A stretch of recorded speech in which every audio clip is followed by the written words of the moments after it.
तो खेडूत मित्रों आप सौने जणावी दઈએ કે 2000 નો હપ્તો તમારે પાછો દેવો પડશે।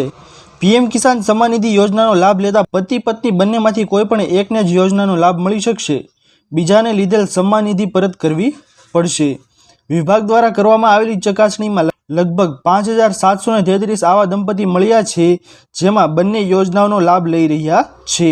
તેમની સામે વસૂલાતની પ્રક્રિયા શરૂ કરવામાં આવી છે અને વસૂલાતના સમાચાર મળતા જ 1600 ખેડૂતોએ પોતે જ સન્માન નિધિની રકમ કૃષિ વિભાગને પરત કરી દીધી છે।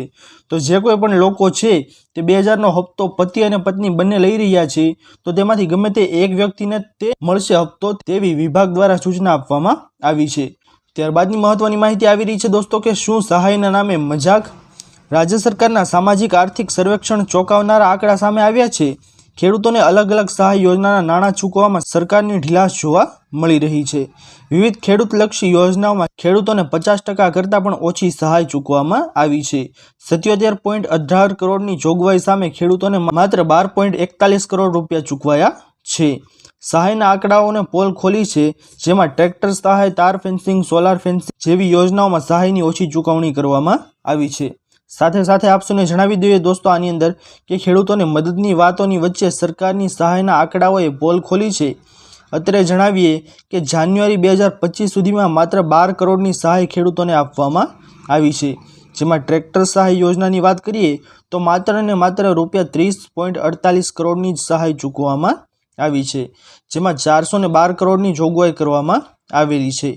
તો દોસ્તો આ સહાયના નામે મજાક ચાલી રહ્યો છે કે પછી ખરેખર ખેડૂતોને સહાય છે તે ચૂકવવામાં આવી રહી છે કાંઈ ખબર પડતી નથી। ત્યારબાદની મહત્વપૂર્ણ માહિતી આગળ આવી રહી છે। દીકરીઓને 1 લાખ સહાય મળશે। ગુજરાત સરકાર દ્વારા શરૂ કરવામાં આવેલી વાલી દીકરી યોજના હેઠળ દીકરીઓના શિક્ષણ માટે તેમજ દીકરીઓને પગભર બની શકે તે માટે સમાજમાં આત્મનિર્ભર પોતાનું સ્થાન બનાવી શકે તે માટે સરકાર દ્વારા આર્થિક સહાય આપવામાં આવે છે। વાલી દીકરી સહાય યોજના ગુજરાત સરકારના મહિલા અને બાળ વિકાસ વિભાગ દ્વારા ચલાવવામાં આવે છે। આ વિભાગ દ્વારા ગુજરાતમાં બાળ અને મહિલા વિકાસ માટે કામગીરી કરવામાં આવી રહી છે।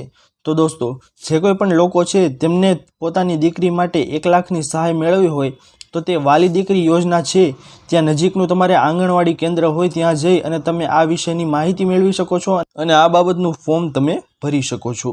તો દોસ્તો ત્યારબાદની મહત્વપૂર્ણ માહિતી આગળ આવી રહી છે કે લોન અંગે મોટા આંકડાઓ જાહેર। 30 વર્ષથી ગુજરાતમાં શાસન કરતી ભાજપે વિકાસ કર્યો કે વિનાશ કર્યો એ સમજાતું નથી। હાલ ચાલી રહેલ વિધાનસભામાં બજેટના સત્રમાં ગુજરાતના જાહેર દેવાને લઈને મહત્વના સમાચાર સામે આવ્યા છે।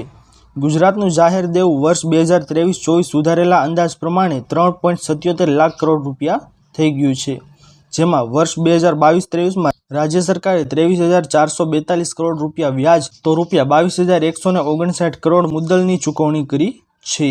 તો દોસ્તો ત્યારબાદની મહત્વપૂર્ણ માહિતી આગળ આવી રહી છે આપ સૌની સામે કે ગુજરાતીઓને મોટી રાહત। સરકારી કર્મચારીઓની હાજરીને લઈને સામાન્ય વહીવટ વિભાગનો મોટો આદેશ સામે આવ્યો છે। ગુલ્લીબાજ કર્મચારીઓને લઈને આકરા પગલાં લેવાનો નિર્ણય કર્યો છે। કર્મચારીઓએ સમયસર ઓફિસ પહોંચવું પડશે।